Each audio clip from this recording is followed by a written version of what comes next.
How do you choose when to take your tea break? When do you know if your error has come and when it has gone? Welcome to Tinfoil Helmets, your occasional spicy hot take roundup of all the latest F1 rumors with the almost believable conspiracy theories to back them up. We've researched everything carefully for hours to make sure it's totally founded in logic, reason, and truth. Or not, who knows? Well, that was the Formula One Crypto.com Miami Grand Prix, and Dominic, did we get anything right? Oh boy, did we get some things right and a number of things wrong in a complex matrix enabling you to create something on the blockchain. I suggested that due to the current situation in geopolitics, that the cars, one of them at least, may get impounded by customs, and I was deeply disappointed by the fact that that in fact did not happen. I also aggressively predicted that it'd be a snooze fest, because basically every other race fit at Miami has been extremely boring. This was not, it was actually pretty good. I'm not quite sure I did to call it a banger, but it's pretty good. If the rain would have happened, Yes. it could have been glorious. If the rain had happened the second time. In the race, Yeah. not the other race. Yeah. I also predicted that Piastri winned again, and he winned again, and so I get another point. And then I also predicted that Lando looks sad, and I think he looked pretty sad over most of the weekend, especially when he's being interviewed from, second place? On the little buses they drove it around, he looked very sad. Well, I think he was kind of happy after the sprint, but, other than that, yeah. Sprints don't count. Yeah. So I thought Oscar would continue his domination in countries with questionable human rights, and he certainly did. Success! He, some might say he won the sprint and the Grand Prix, but he didn't. Indeed. Yeah. I also predicted a Ferrari double podium, and that could not have been any further from the truth. Williams was closer to a double podium than Ferrari. Yeah. But the Ferrari did get a podium in a race that doesn't count. Yes. Well, it counts for points. True, but doesn't count in our hearts. And then I said, Karma bites back at Lando for shaking hands with the devil last year. No, but also kind of yes. I'll give you half a point. Yeah, I'll take a little bit of it. He was saved by the fact that the car is a rocket ship, because he kind of did get kind of screwed in the first three corners, so... Got screwed or did it to himself? Same difference. Lando is the epitome of the bicycle kid meme, putting the stick in his forks and going, "How did Max do this to me?" Oh no! Yeah, stupid Max. Yeah. So we did pretty good. We've been, we took some spicy takes and we were kind of successful on the ones that weren't that spicy. Yeah, I think we got lucky with the cars getting impounded, because I think if it had been China and then the U.S., I think we could have had more of an issue. Good point. Good point. So I think the cars came in right before the 90-day thing expired anyway, so... Yeah. But it hasn't been that long since Liberation Day. It's only been 30 days. True. Very confusing then. I don't know which one I'm talking about. That's why I don't play politics. Shall we see if anything happened between races? Specifically, between this race and the previous race from 2 weeks ago. Yes. Just to be very specific. The weekend. Well, there were some things that happened. Yes. So Lewis doesn't think hammer time sounds good in an Italian accent, so he doesn't know what his engineer should tell him when it's time to go fast or really push the pace during the race. This could explain Lewis's lack of form. Possibly, but also the car isn't very good, so I don't think they have an opportunity to use it. So it seems a wasteful use of engineering resources to focus group what the correct term in Italian is. Yes. What would your Italian hammer time be? Espresso time? Cappuccino time. There you go. That's what I go with. That's what it needs to be. It needs to be cappuccino. Yeah. But rapido. Rapido cappuccino. Ciao, bella. And our podcast is now off the air in Italy. Yo, where are we going, and who's going to get rid of us next? Sorry. Goodbye, Italian listeners. Thank you for hanging out with us so much. We'll be back next week with the Imola Grand Prix. Yes, I deeply apologize. Please write in and let us know exactly how you feel. Mario or Luigi. Anyway, speaking of other news that happened, Kelly Piquet had a baby, specifically Max's baby. Allegedly. Allegedly, we haven't seen a DNA test. We don't know it for sure. Correct. And they chose to call it Lily. Seems like a good name. It seems a reasonable name. Very popular at the moment, I think. So, yeah, swings and roundabouts there. And the question really was, what nationality will Lily be? I did see the question of how many passports she would get, because apparently she is entitled to 3: a Brazilian one, a French one, and a Dutch one. How does she get a French one?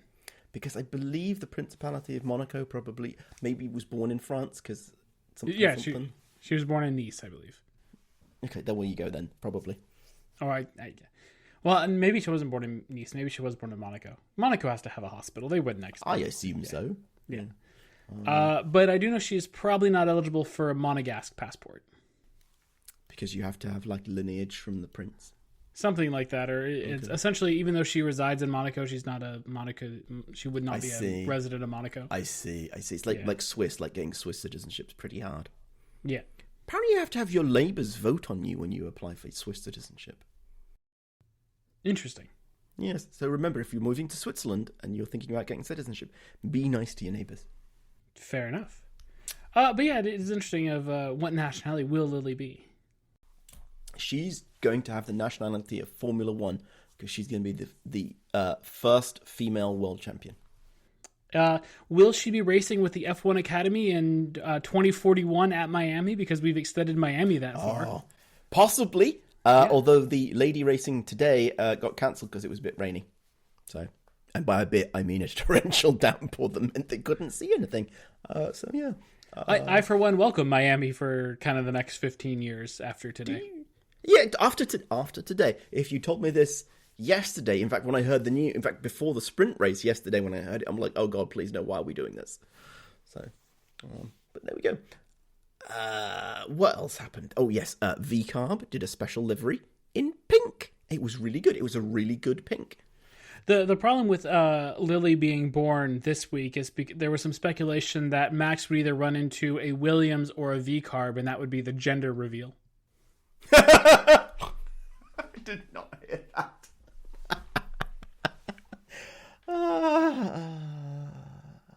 That's beautiful. I love it.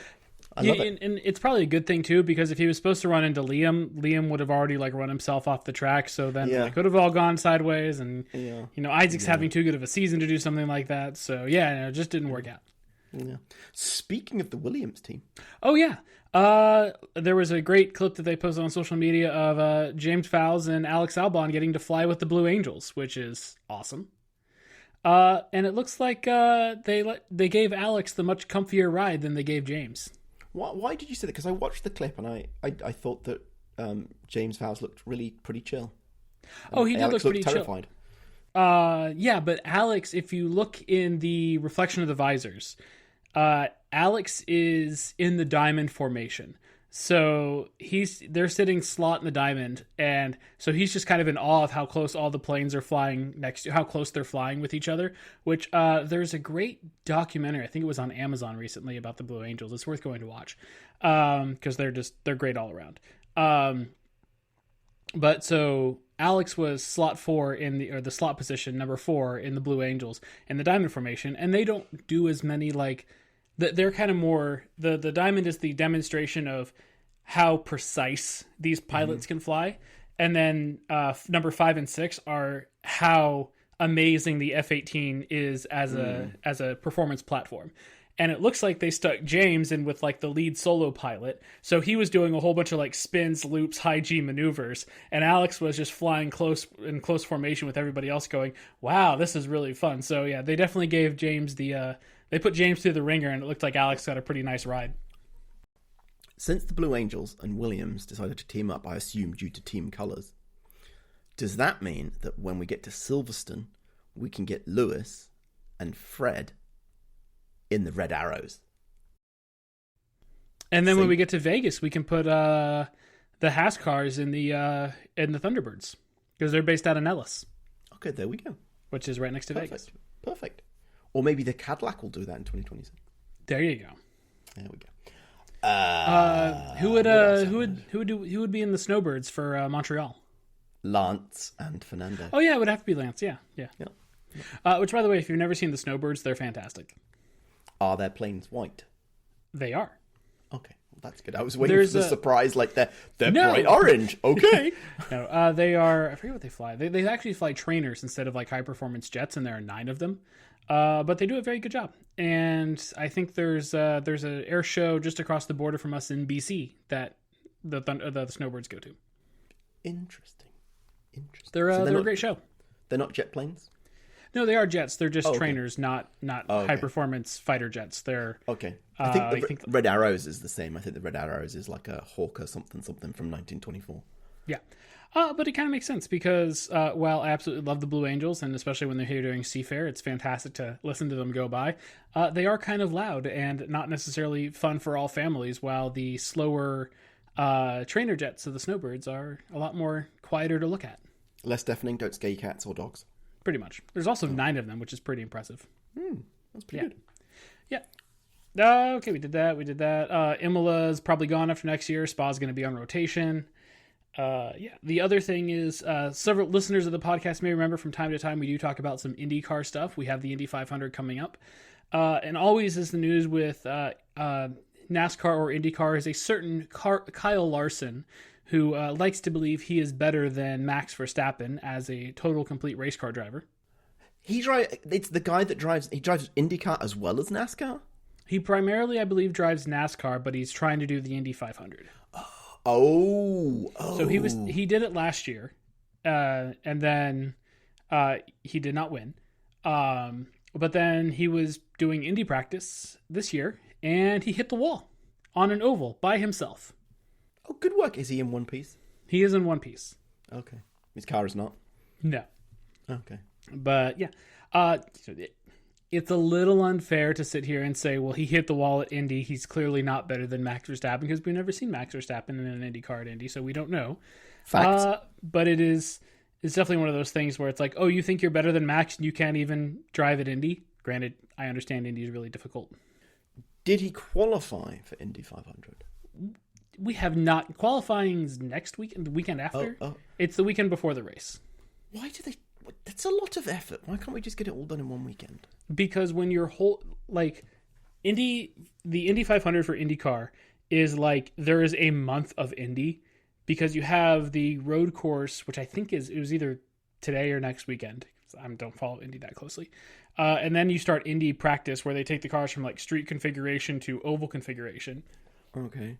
And then there's a whole bunch of practice time to get your car set up properly for Indy, like like weeks of practice that leads into qualifying, and then you got a whole nother week of practice to go from like your qualifying trim to your race trim. This is ultimately why Fernando has not been successful because he can't dedicate a whole month to it. That and he burns bridges. Okay, well, that's why he's still a rookie. And in other different forms of racing news, every member that ran the Kentucky Derby yesterday was a descendant of Secretariat. Interesting. Yes. That's very fascinating. I thought so. Does that create... Was it a tight field? Or was there just not the good one? And then there was just like the really good one. I'm trying to think that if it's all derived from Secretariat, surely the field's very compressed and they were all right at it over the line. Or was there one that was clearly the... It's also like 50 years of horse breeding, so like there's probably some diluted genes, but it's just interesting that like they're all cousins. All like if you go all the way back up, they're all cousins because of they are all descendants from some Secretariat genes. Hopefully they don't interbreed them anymore because that might cause some problems. An extra leg, missing a leg, 2 ears, 3 ears. I mean, they're pretty performance focused there, and I think. Yeah, but it's just interesting that there is all sorts of lineage going on at the Kentucky Derby. I wonder how many the royal family owned. Because they're big into horses. So. Sure. Horses and corgis. And then could not think of something more opposite. Exactly. And then the last kind of piece of news that I think we had is that there is talk of increasing the pit lane speed limit at certain tracks to try to encourage more two-stop dynamic racing. I don't understand how this is going to make people two-stop, because I'm pretty sure it doesn't, like the 20 to 60 to 80 kilometers an hour, I'm sure it'll make a difference, but not a huge difference, surely. I think it cuts down like 2 seconds it goes from like 22-second stop to like a 20-second stop. Great. Yeah, pretty much. What is it? It's Spa, Monaco, Zandvoort, and somewhere else I've forgotten. Where they're going to increase the speed limit? Correct. They're going to increase it at Monaco. Yes. Bold. They've already mandated 2 pit stops for this year, so let's see how that goes. I mean, can I just run softs? Like, just give everybody softs the whole weekend. Here are all your soft tires. You know, why do we need to run 2 compounds? Just here are your softs. And make them stop twice. It'll be all right. And then, throw a bit of refueling in just for the one weekend. It'll be great. And remember, when I say refueling, I don't mean like completely change the car. I mean, you're going to refuel in Monaco. That means you've got to bring the car in, jack it up, reverse it in the garage, pour the fuel in through the little thing, and then put it back down, drop it back down again, and then get it back out into the pit lane again. It's going to totally throw everything. That's what they should do, but they're not going to. They're just going to make people stop twice for 2 tires, which will just make it only marginally less boring. So how long's a pit stop? 4 seconds on a bad day? It's going to make it 4 seconds less boring. Yeah. Yeah, I mean, I honestly think you could get away with saying you have to run all 3 tire compounds. Mm-hmm. And that would be, yeah. You should also include inters and wets, and that's all 5. So mandatory 4 pit stops. And just that would be perfect. I would like to see them do something to where you could just do like, I'd say if, mandatory 2 pit stops would be fine, but I think that would be cool as you also got rid of like the tire compound rule of like, so maybe you can just run all softs. Maybe you run just all mediums. Like, yeah. It's definitely an interesting conversation to have of like, how do you keep the racing competitive without making it gimmicky? Yes, but I mean, one mandatory pit stop is kind of gimmicky already. Yeah, that's the point. It's like, oh, well, it's gimmicky. Like, yeah, it's interesting. Shall we see if people still have jobs? It's a short list this week. Which is surprising. It is surprising. I mean, I can add another one to the list. Okay, make it 3. Anyone? Wow. Okay, not to prove it. So number 1 is the rumor consistently is that Franco is in for Imola, but lots of people came out and denied that this was the case, which maybe makes me feel like it's the whole classic lady doth protest too much, and he's absolutely going to be in for Imola. So given that Doohan binned it on lap 3, 4, something like that this week, I think he might be out. We'll see what happens. He was very angry on the radio when somebody sent him out in qualifying in the wrong time, and I'm like, oh, that's the screams and whines of somebody who knows that they're out if they don't win this race, and who is trying their best and feels like they're being sabotaged. I feel like that's also important to note. Yes, very important. And to be fair, I feel like they kind of screwed Jack from the very beginning, and then that's a little unfair. Well, I think anytime you have there's the immediate rumor of, oh yeah, we've already got your replacement lined up for next season. No, for like race 6, like. Perfect. That's why Alpine is an extremely serious Formula 1 team. Well, race 7 actually, but yeah. Liam, because Liam was very bad and maybe has an excuse of damage, but he picked up a penalty point in the sprint race. How many penalty points does he have now? Too many. I'm gonna look. So while we continue our background research from our very complex dynamic research team, I do think that maybe Liam has absolutely been broken by the time in the Red Bull, because he's also lost his hubris and what's the word I'm looking for? Bradaccio. And so it's going to be interesting. But the thing is who would they replace him with? Daniel Ricciardo. It does. The whole thing does make me feel like they did Daniel Ricciardo more and more dirty the further we get into the Liam Lawson era. Yes, it does. It does feel that they made a choice that did not need to have been made in quite the way that they chose to make it. Ooh. Red Bull protested car 63. Oh, for the love of... What's wrong with fun. it? Breaking news. Well, we'll get there during the race. I'll just keep it open. Okay. Oh, yeah, that's what we figured. What's Liam's driver number? 30. Car 30. Collision with car 14. This part of the podcast brought to you my inability to click things quickly. Brought to you by a search engine that still isn't giving you the results that you need. He now has 6 penalty points in a 12-month period. How many do you need to get suspended? 12? Oh, he's got a way to go then. I know Max picked up some this weekend as well. What did Max get trouble for? We'll talk about it in the sprint race. Okay. Are we do the sprint race? We're about to get to the sprint race. Should we go to the sprint race? Or do we want to talk about anybody at Aston Martin who might not have a job anymore because they're all useless? Yeah, we can talk about it, but I guess Max didn't get the penalty point. I thought he did. That car is so slow. The car is bad. The drivers are bad. It is. It is, Lawrence Stroll talked a big game when he bought Aston Martin of like, oh, we're going to step up, we're going to do things right. And it's like, we'll see what Newey brings, but so far it's very much been like you are very unserious about this. And like, Lance Stroll is continuing to pad his stats of most Q1 exits by exiting Q1 again, but in the race, they were the last two finishers. Did you hear about what happened in the sprint race with Fernando? He was tagged by Liam and spun around into a wall and ruined the whole sprint race? That also happened. Okay. But very specifically, apparently, Fernando was on the radio for like 5 laps, constantly saying, "Are you going to pull me in? You going to pull me in? Hello, can you pull me in? Are you going to pull me in?" And they didn't. But they pulled in Lance, but they did then left Lando hanging out, and then eventually he got tagged by Liam because it's clear that Stroll is number 1. Which, honestly, I don't disagree with Stroll being the number 1 driver at Aston Martin right now. At least this season, for sure. But that's not... That sounds like a positive thing we're saying about Lance Stroll, but it's not. No, it's not. It's terrible. Speaking of Aston Martin, apparently Honda have put a call in to Aston Martin saying that they're willing to contribute to some of the paying off of Max Verstappen's $300 million supposed contract to drive at Aston Martin. Well, he's used to not having a teammate, so being partnered with Lance wouldn't change anything. Perfect. It's going to be amazing. That's getting more interesting because, like, we talked about this in the past of like, oh, that would put Max back with Adrian Newey, who apparently he got along with really well, and now Honda in the mix, who he also seemed to get along with really well. I don't know if anything this is going to come to fruition, but if this is all really happening, it just shows, like, one, how perilous of a situation Red Bull is in. Oh, yeah, for sure. How serious everybody on the grid wants Max. And, yeah. This is good. The thing that always amazes me when I think about Red Bull and Max leaving is that Red Bull, who I think still have a pretty competitive car, admittedly, I think Max is still overdriving the car. They have nobody to fill his spot.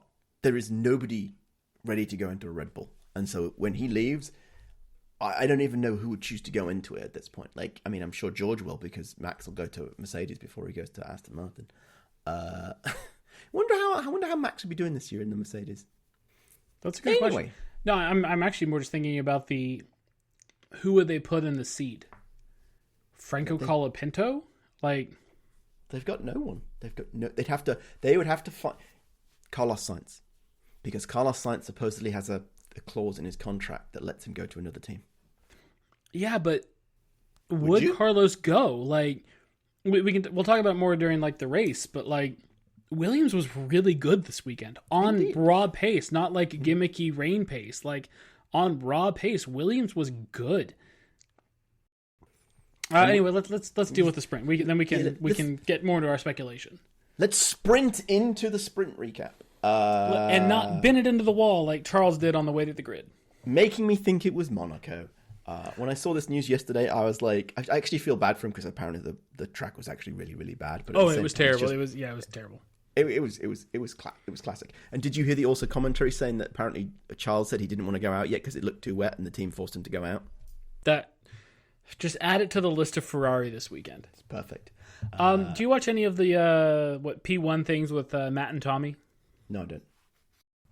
So Matt Gallagher is like a big Charles Leclerc fan. He thinks Charles is the best ever. And it's kind of a meme at this point of when Charles inevitably bins it, like Matt rage quits. And like there's a video of them like getting ready to like do a watch along with the sprint race. And Tommy's like, not joking, Charles put it in the wall. He's like, oh yeah, very, very funny and everything. It's like, no, I'm not kidding. Charles is into the wall. He's not starting the sprint race. He's like, oh yeah, very funny. And then you just see Matt like look and just take his headphones off and walk away. It's actually kind of funny to watch. But nonetheless, it's just a good meme at this point. Nonetheless, despite Charles's challenging and apparently getting wrong calls from Ferrari, they made a good strategy call during the race. Disagree. Lewis made a good strategy call during the race. He apparently begged for softs, and they gave him softs. They did give him softs because like, oh, we're going to put you on mediums. Nope, softs. Was this the strategy call, or was the strategy call to come in at all? Because they pitted him at exactly the right moment. I didn't see enough of the radio to know who called who at what point in time, but the fact that Lewis was aware of, like, no, we need to be on softs, that was absolutely the right tire choice to be on. I guess there was a little bit of between Charles binning it and maybe the race happening drama of what lap are we on? Oh, that was very confusing, and I think Ted and Crofty might have punched each other after the race. Can that be part of Ted's notebook? Maybe. Yeah. I'd like to see that, but they did not get along. There was a lot of I told you so. Yeah, because I think they did end up taking a lap off of the race. They did. Yeah, but the race had not started. But they had done an extra formation lap, which does correct. And then they ended up doing a start. Oh, we forgot to say Kimi stuck it on pole. Yeah, Kimi Antonelli, fastest lap at Miami. Supposed youngest pole sitter. He was not the youngest pole sitter because the sprint qualifying doesn't count, but he was the very young driver, and good for him, but he's still Seb's record. Yeah, I would agree. But it was a good lap. No. But then Oscar's really getting his elbows out and almost driving like Max has done in the last couple of years of like, I gave you an inch of track. Was that not enough for you? All four wheels could remain. Oh, sorry, not all four. All two wheels could remain on the track. You had enough space. One wheel could remain on the track. All you need is one. One wheel. Speaking of one wheels on lines, though, Max and his false start that apparently wasn't a false start. He was behind the grid box. I'm not sure. From the onboard camera, it did not look. From the onboard camera, I saw a side shot, and he was very clearly still in his box. Okay. There was exactly contact patch behind the grid. Okay. But man, was it just behind the grid? Like. Nearly pulled a Lando. Yeah, it was good. But yeah. But then it rained. Kimi. Well, it was raining. Yes. And then they red flagged it, and then we got going again. Then it started to dry, and everybody went to softs, and then Liam Lawson ruined a very good race. Yes. Do you think Lewis would have got second? I don't know, but I know Lando wouldn't have won because Oscar would have got it. Yeah, Oscar would have definitely gone through. Yeah. Max had a bad pit stop. Oh yeah, Max ran into Kimi in the pit lane. This whole race ended up being chaos, and it was one of the better sprint races, if only because of the pure and utter chaos. Where, credit to Max, he made that a lot less worse than it would have been if he hadn't been paying attention. You know, once upon a time, way back when, Bernie Eccleston considered putting sprinklers on racetracks. But there'll be regulations and you have to leave this to Mother Nature. I don't disagree, but I'm just thinking, for sprint races specifically, if they would either start dry and end wet, or start wet and end dry. And nobody got told? And no, well, you would find out like on the grid, like on your way to the grid, you'd find out if the sprinklers were running or not. True. But, you start the race wet and let the sprinklers go for a couple of laps and then turn them off and let the track dry, hopefully. And so you get that crossover point. Or they're starting on slicks, and at some point in time, the sprinklers come on. And now you've got me thinking about the perfect crash that would happen. Somebody would crash, taking the top off one of the sprinklers, and it would gush out like a fire hydrant, creating a full-on river across the track. And that would be amazing. But think about it, like for such a short race format, that would make everything just a little bit more interesting. I do not dispute that it would make things interesting, but I feel like somehow they have to find a way to make it truly random. I don't know how you do it, but you do. They'd find a way. But think about like the goaltending or the goal hanging possibilities of like, well, there's only 5 laps left and the sprinklers hadn't come on yet. We're going to go to inters right now in hopes that, like, as by the time we drive out of the pit lane, the sprinklers are going to be on. But that means that Ferrari would do that in every sprint race 5 laps before the end where there hadn't been any rain already. And they would just do it, like, even if there wasn't going to be it, and then the team would drive around in circles on the inters, getting lapped by everybody else. And somebody would put on full wets. Oh, yeah, that'd be the Haas team. Or Alpine. Probably. Yeah. But there was some discourse on the sprint race of, did Max deserve the 10-second penalty? No. I don't. It's also the first time since 2016 he's finished outside the points in a race he's finished. At least it was only a sprint race, so it didn't impact the total stats. The reason he doesn't deserve a 10-second penalty is I don't think it was his fault. I think that the team should have been fined in some other way.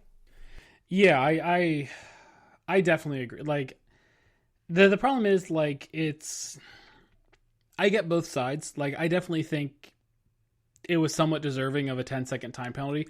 The crappy thing about this situation is when the race finishes under the safety car, like, a 10-second time penalty is just, like, death. Like, great. It is a punishment not worthy of the crime. Yes. When you're going to finish under a sprint race. That being said, I think the team should have been fined, like, as much as they possibly could have because of, that unsafe release. Because that was terribly unsafe. Like, yes, it was. Like, good job, Max, for seeing Kimi right there and hitting the brakes.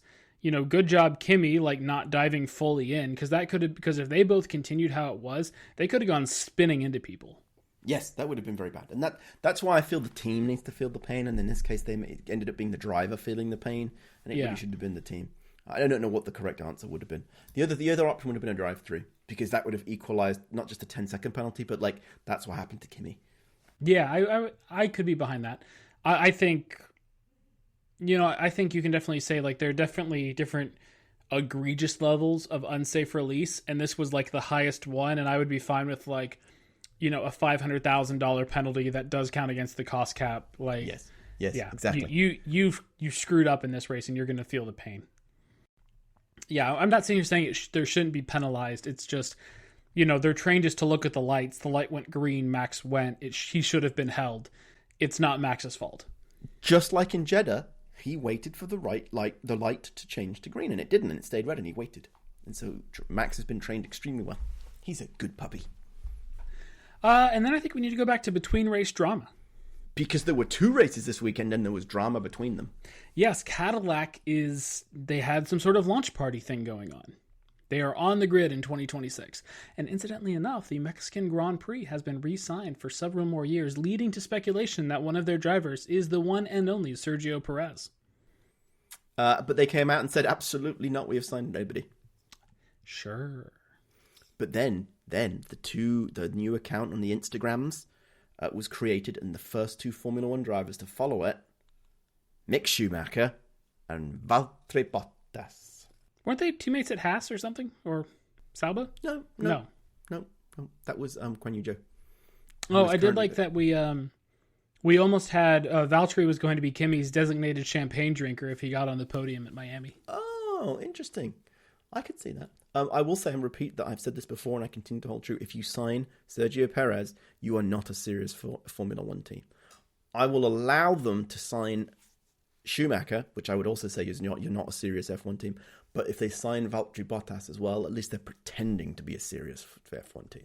What if Aston Martin cut Lance Stroll for Sergio Perez? Not a serious team. Okay. If you sign... Sergio had a great run and that was a good driver and blah, blah, blah. But he's lost it. He's not it. He and Daniel Ricciardo can go start in IndyCar and it'll be fine. Daniel Ricciardo I don't think he wants to do IndyCar. No, he wants to do NASCAR. Does he? No, I don't think he does. I think he wants to run his farm. That's all he wants to do. And his clothes. He had his special Enchanté clothing line had a special Miami something. If there was, I could see Cadillac signing Daniel Ricciardo though. Mm-hmm. If he wanted it, I don't think he does. Yeah, I get it.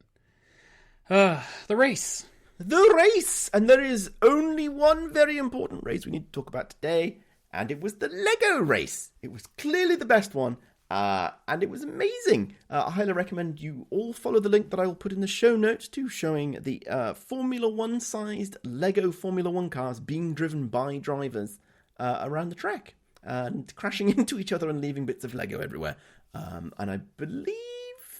I think Alpine won it, followed by Ferrari. I do know that the Mercedes, driven by George Russell, had the most damage on it.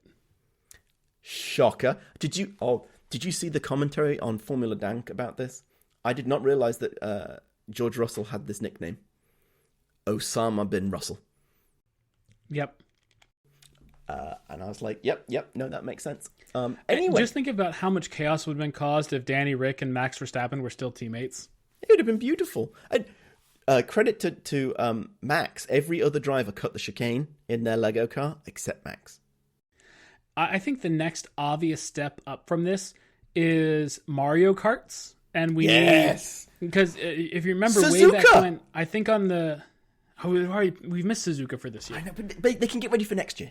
They can, but if you remember way back when, I think it was on the GameCube, there was Mario Kart Double Dash, where you worked with where you had like a teammate on the back of your car, and like one of them was throwing shells and bananas and stuff, and that would be perfect for this situation of... Love it. Yeah. Because you could have them driving around and they can throw off soft things off the back of it, like, a big bouncy beach ball that's, filled with air and maybe some really cuddly toys so that nobody really gets hurt or damaged. It'd be great. Love it. And you could have things hanging over the track so like they would have to grab like shells and bananas and stuff. Yes. Yeah.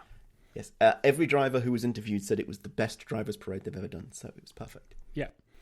The only next thing we would need is some sort of paintball tank battle for a driver parade. Oh, I've seen Lewis's social media shot of where he went shooting weapons. He's pretty good at it, so that might be terrible for everybody else. He was brutal. I would love the idea of Lewis just sniping everybody with paintballs. Yeah, it's beautiful. It was pretty good. Anyway, so there was a race. Yeah, there was a race. I suppose we should talk about that. Qualifying was a Max Verstappen masterclass. He did a really good job. Pulled out at the last minute. He was the only one that hooked the lap up. Yeah, it was perfect. I love Max for this. Just like Lewis used to do it. You'd be like, and then Lewis would just nail it at the last moment with a perfect lap. I love it when people do that. Both Williams out-qualified both Ferraris purely on pace. It was amazing. Credit to the Williams team who have seemed to have fixed all of their problems. And the question for me really is this because of the support from Atlassian, enabling them to organize and structure their projects in a repeatable fashion using new process technology? Or is it just the fact that James Vowles stole a bunch of stuff from Mercedes? We'll never know. This podcast is sponsored by Atlassian. Yeah, my employer won't like that since they make a competitor to Atlassian. My employer uses Atlassian products, so bring it on. Perfect. I will say that Miami had good overtaking, and I was very surprised by this. There was good overtaking all over the race today. It was excellent. There was overtaking all over the place. It was fantastic. I loved it. Yeah, it was actually a surprisingly good circuit today. Yeah, I think it has been in the past. There are some good overtaking spots. It gets some bad press for essentially being a glorified parking lot race. What surprised me this year, compared to previous years, having watched the other previous 3 years, was that this year, when you saw the cars going down the corners and stuff, they felt like they were going fast and they were trying to move around a lot. And I felt in the previous years it was just processional. And I don't know if that's because everybody's gotten closer now or the cars have changed a little bit, but it was really good and they were trying and people did different things. And there was opportunity to do overtakes. There was lots of strategizing in how you drove around the circuit. It was great. It could be that the track was very green from all the rain, so the rubber line that would have been laid down during free practice, sprint race, qualifying just wasn't there. So it did allow for more track exploration because you weren't going to lose a lot by being offline compared to maybe in years past. That is an excellent point, and I wholly support that and will subscribe to your newsletter. So we should just have street sweepers come out and sweep the track after every practice session. Yeah, it really helped in Turkey in 2020. Not really. No. But yeah, the one thing I think that could have made this race just a little bit more interesting was rain. We were teased with it a couple times. The problem is that a good Florida rain would have just caused a red flag. Yeah. Like it could have gotten immediately into red flag territory, which would not have been as fun. But yeah, it would have been nice to see a little bit of rain. It's interesting that with the exception of Liam Lawson, all the cars that DNF'd were Ferrari engined. Yes, I was very suspicious at that point when that was happening, and I was like, oh, except Duhan. Duhan, I don't know. Oh, that's fair. But Portello blew up. Be it Behrman blew up. Behrman blew up. Yeah. Yeah. Not good if you're a Ferrari customer. No. But speaking of Ferrari, making up for their good strategy call yesterday, they made some amazingly terrible strategies today. It was beautiful. It was... You talk about being an unserious Formula One team. It amazes me how consistently bad their strategy department is. It confuses me because I feel like the challenges that cause them to make their worst strategy calls, or the most impactful bad strategy calls, is when they're having the dilly-dally brouhaha between the drivers, who should be in front, who should not be in front. And it's just, you'd have thought after the last, 75 years that they'd have got it right. Because I feel like they've had this problem for like 75 years. Yeah, and they've even found a way around it when team orders were banned. Fernando is faster than you. Confirm you understand. It's perfect, exactly. They strategize. Their strategy is entirely designed to cause problems. In fact, in some ways, when they did ban team messages, they were the best at when to swap around drivers. To set this up for those that did not watch, during the race today, Lewis started in 12th and Charles in 6th. Well, this was after one of the many virtual safety cars, and they were next to each other, I think, in like 7th and 8th. Yes, but it was a byproduct of the different tyre strategies that they were on. Yes. And so Lewis, who had gone hard at the start, that sounds rude, and Charles, who had gone medium at the start, and then swapped over, and Lewis rocked up behind Charles and was like, "Can you let me through? I'm going to go faster, and this is burning up my tyres." And it took them 3 laps to sort it out. There and it's was like, much stand discussion. by, we're checking. What was it? They said, "We will get back to you." Yeah. And it's just, I'm constantly amazed that, like, they haven't thought about this situation before. Yeah, I don't understand it. Like, you should...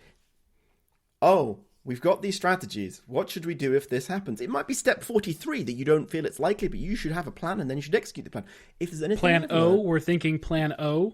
Exactly. If there's anything I've learned from listening to Ruth Boscombe and Bernie, I can't remember what her name is, but Bernie she's amazing. From Sky, They say you don't think on the strategy in the race. You have the strategies all planned out, and you might take a moment to pick exactly which one it is.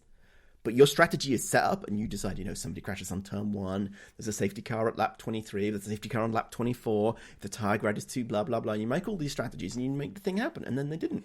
It's a big flowchart. We're on this lap, this is where we happen. They talk about things like safety car windows and things like that, that if we're here, and there's a safety car, we know we're going to pit, and things like that.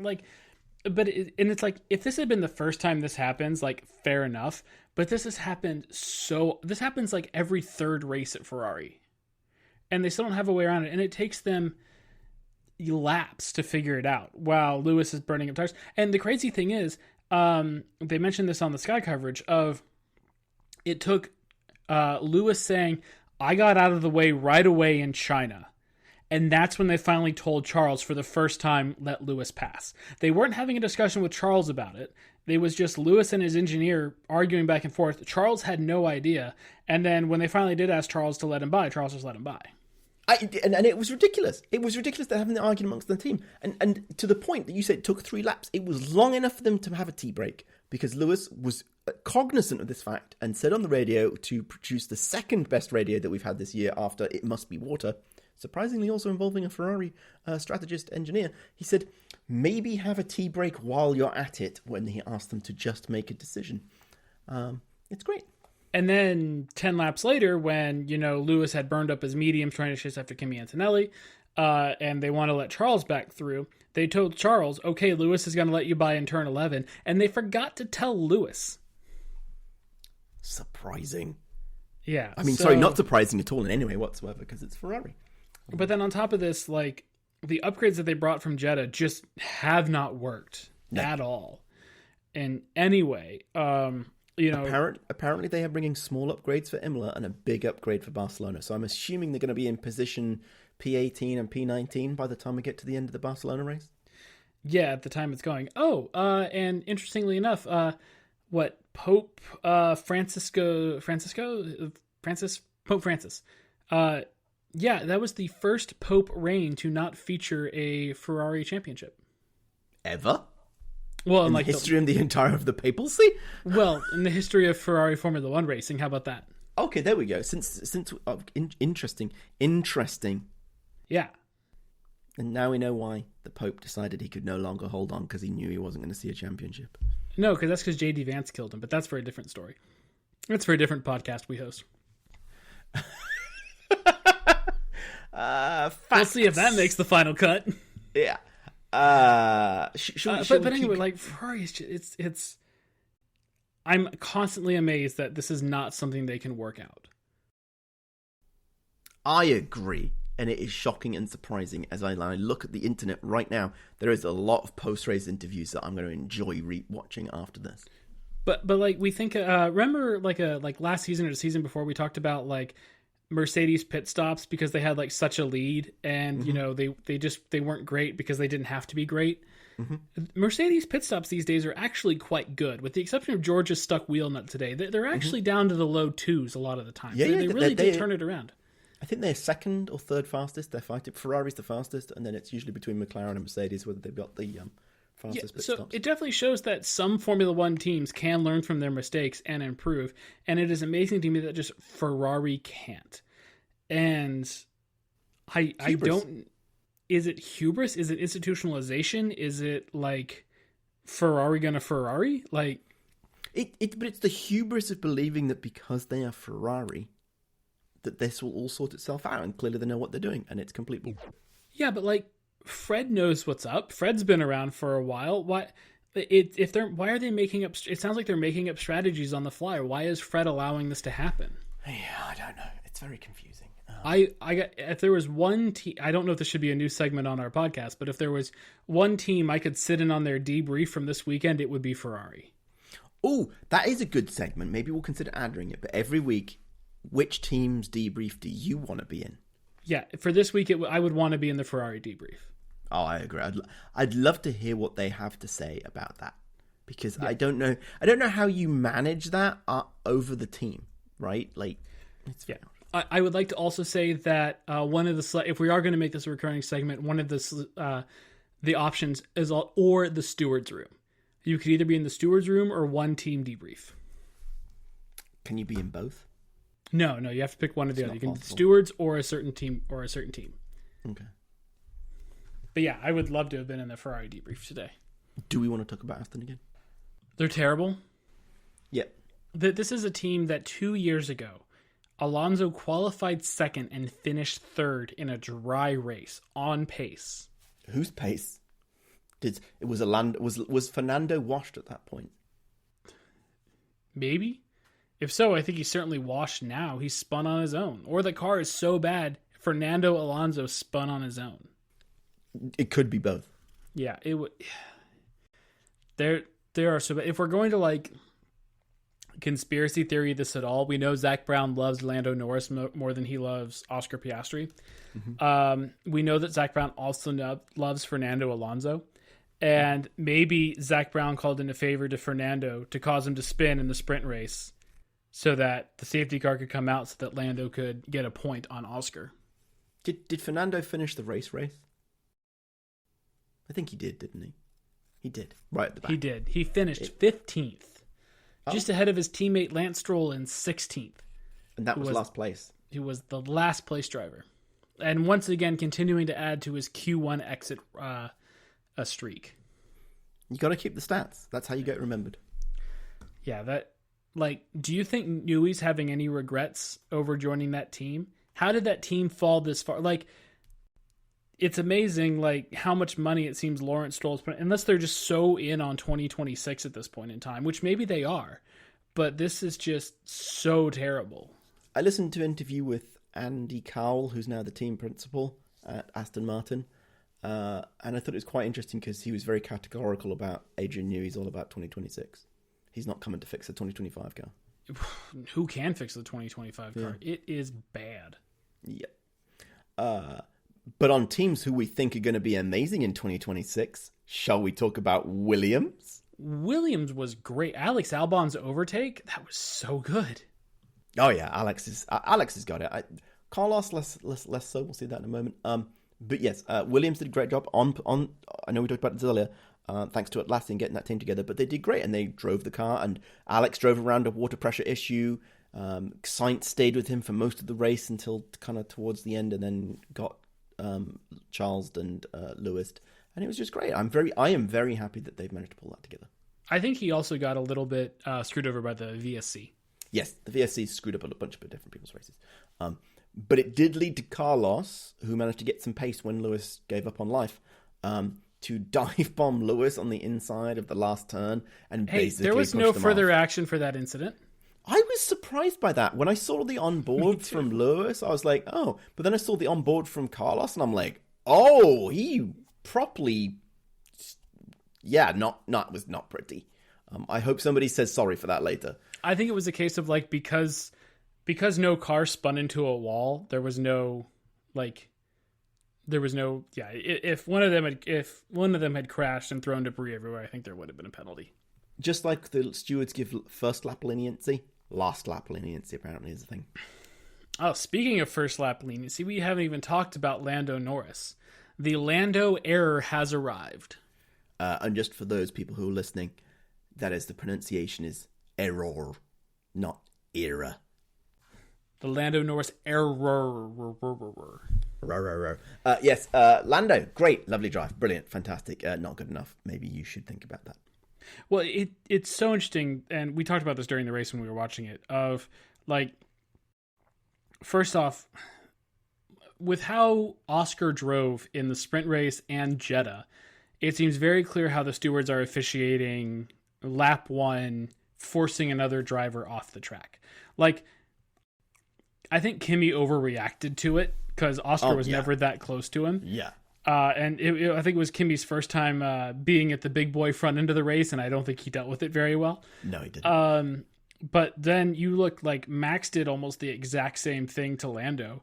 And it was just one of these, like, I'll leave you a little bit of space, but there's a curb there. You're going to have a bad time unless you back out. And Lando tried to not back out, and Lando had a really bad time with it. Yeah. It is so interesting to watch how those two drivers, Oscar and Lando, drive against Max. And it's just so interesting that Max also, I think, does treat them differently. And I find that so fascinating. Like, what's the psychology of that? Like, where did that come from? Because Oscar does not have... he does not have you do not have enough data on Oscar to be completely sure exactly how he's going to behave. Sure, but like we know Lando always tries to go around the outside. He always tries to go around the outside. He will never try and move up the inside. And, you know, GP told Max, like, hey, keep defending the inside against Oscar. It seems to be working. And Oscar realized this, changed his strategy to sell Max a dummy. Max outbraked himself, and then he turned right down the inside of him. It was brilliant. Yes. It was some of the best racing we've seen against Max Verstappen. Sure. And the crazy thing is, Lando is right behind this. He could watch it happen of like, oh, this is how you overtake Max on this part of the track. And he still just tried to go around the outside. It was, I texted you that when you watch it, Oscar takes that car and says, I'm going to make it overtake. And he goes and deploys the car to make the overtake happen in lots of different ways. The other side of it is Lando doesn't. Lando waits for the car to be ready to overtake and lets the car do the overtaking for him. And that changes the whole thing. Just when he finally makes it past Mr. Max Verstappen, it's because Max's tires have gone off and he finally has the car pace to get past him. And it's those two worlds. Like, Oscar is grabbing that car by the scruff of its neck and shaking it and going like, you're going to overtake. And he's like, I don't want to. And then it does anyway. And Lando's like, are you okay? Do you want to overtake now? No? Yes. Okay, let's try again later. I would agree with you that between the two of them, Oscar is the one who will do overtakes. Lando waits for them to happen. Yes. And you've seen that kill Lando's races time and time again of like he gets stuck behind somebody or something else because he doesn't seem to have the pace because he won't put the car in different positions. He only ever tries to do one thing. He is a very one-dimensional driver, it feels like. As a great counterpoint in discussing the drivers, whether they're washed or not, Lewis coming up behind Charles and Charles battling with Carlos, Lewis was ready to pounce and move and make a different move to go and get the overtake done and did it. As much as the car's not working for him, and maybe Lewis is washed and he can't drive the car and he can't adapt or whatever, he's still got the racecraft that so many other people don't. Yeah. I was thinking about this earlier. Of like, Lewis might be slightly washed, but he still knows how to read a race. He still knows how to drive a race. He still knows how to like run strategy and everything else. Like, he has such a big toolbox of skills that, he might not have the raw pace anymore, but man, you watch like he almost got both Sainz and Charles in one corner. And I think he intentionally did not go past Charles. Yeah, I would agree. So, and then talk about. Well, we can talk about Oscar. Oscar was great. Oscar was lovely. Oscar, great driving, calm, understated, getting it done, overtakes in weird places, setting everybody up, confusing everybody. It was great. Loved it. He very clearly has the race pace. I think some tracks he needs a qualifying pace, but like, man, he is looking how many points is he clear of Lando right now? We're pretty much a quarter of the way through the season. This is exactly a quarter of the way through the season. And he is 16 points up on Lando Norris. I was thinking about last year, earlier today, or yesterday, or sometime this week. Lando, his only opportunity to get world champion was last year. Because Oscar wasn't ready yet. Max had screwed up. And in hindsight, McLaren absolutely should have prioritized Lando Norris last year. They should have told Oscar to move over every time, because it was his only opportunity to win the championship. And he could have done it, I think, if Oscar had moved over in more situations, it would have happened. There were still enough self-imposed Lando mistakes. I don't think he would have done it. I think it would have been much more within grasping distance than it was in reality. Yeah, but Brazil still happened. True. Qatar still happened. What happened in Qatar? That was like his unforced error where he got a penalty behind the... because he wasn't doing that thing. Yes. Yeah. But this year, Oscar has proven that it is unquestionably Oscar's championship to lose. He has won 4 of the last 5 races. His worst result was getting beached in Australia and finishing 9th. If you just put where he was when the rain fell of second place, like, his results would be 2-1, 3-1, 1. He would never have finished off the podium this season so far. Yeah. I think he's got it, and it's just a question of how he copes with if they can fix the Red Bull, Max coming back at him. Yeah, but he seems pretty calm, cool, and collected. Like, he is... Oh, he's so calm, cool, and collected. It's great. Which is something we did not see well out of Lando last year. Lando was never calm, cool, and collected. No. Shall we talk about driver of the day / driver who couldn't wait for it to be over? Sure, let's finish this thing up. Okay. My driver of the day, Oscar, because he was just really good. Like, he was really good. I don't know who the real driver of the day was today, but I thought he was really good. And then my driver who couldn't wait for it to be over was Alonso, because he can't quit, because his contract says he's got to keep doing it. You mean the deal he signed with the devil? Yes, exactly. You will be driving until you're 79. What about you? You're trying to find the official. I was looking at the scrutineering notes. Did somebody get scrutineered? It's the there's nothing big. What is it? The Salesforce driver of the day? Yes. Which, didn't we realize there was something there? They're putting their finger on the scale because of betting. Yeah. Okay, it is Oscar Piastri was driver of the day, 27%. Alex Albon 19%. Lando 14.2. Max 9.3. Lewis 8.7. I think Lando's too high on that. Yes, I agree. I don't think you can screw up that badly at turn 1 and place 3rd. Yes, I agree. But I definitely agree with Oscar being driver of the day. So who is your driver of the day and who couldn't be wait for it to over? Hang on 1 second. Correct order. I didn't get the words in the right order. I'm very good. Yeah. So my driver of the day was Lewis Hamilton for just being an absolute menace and, going after the team and team radio and, trying to his best to will the Ferrari team forward and to make prompt decisions and make good strategy decisions. My driver who couldn't wait for the day to be over is Lewis Hamilton for having to deal with the Ferrari strategy department. Perfect. Can't disagree with your reasoning there. Spot on. Championship watch? Oscar now has the most consecutive wins in a McLaren since Mika Hakkinen, something not even Lewis Hamilton pulled off. I know that kind of blew my mind when I heard that stat, but such is that life. Well, he did have fresh world champion Fernando Alonso as his teammate in 2007, and 2008 was really touch and go with the Ferraris. So I did, and then 9, 10, 11, 12 was McLaren reliability city. So yeah, I definitely see it, but it's crazy to think about that. Yeah, the current top 3 is Piastri, Norris, Max, which means Max's contract is still intact while he continues to remain in 3rd position. But George did close in a little bit on that today. I think he's now only 6 points behind. For now. Oh, that's why Red Bull's protesting so much about George Russell, is because they want to keep him as away from Max so that Max doesn't fall out of 3rd position. Yep. They did protest that George did not lift under the yellow flags. There has been no decision yet as of the recording of this podcast. Okay. Spicy takes and rumors? Sure. What do you got? My extremely spicy take is Miami is to America, Sochi is to Russia. I'll be taking no further questions on this statement. I could not disagree. And then I think right now I'm feeling Williams World Constructors Champions in 2026. But not drivers? Well, maybe. I don't know. Okay. But a good pairing with a good car, even if they're not winning, but because everybody else has a terrible pairing, I can totally see that. Yeah, because one thing that James Vowles has said is he didn't care about 23, 24, 25. The results were going to be what they were going to be results, but they wanted to get all the mistakes out of the way before the regulations change in 2026. And the fact that they are both cars kind of comfortably in the top 10 on raw pace, no luck, no rain, no weird gimmicks, that's a big thing for Williams. That Williams car, where are they in the constructors right now? They are fifth. They are comfortably 5th in the constructors. Oof, that's really good for them since 2017, 2018. Yeah, they're 17 points ahead of Haas and 60 points behind Ferrari. But Ferrari has more bad weekends. They've had double point scoring finishes in half the races this year. That's fantastic for Williams. It's good work. I'm rooting for them.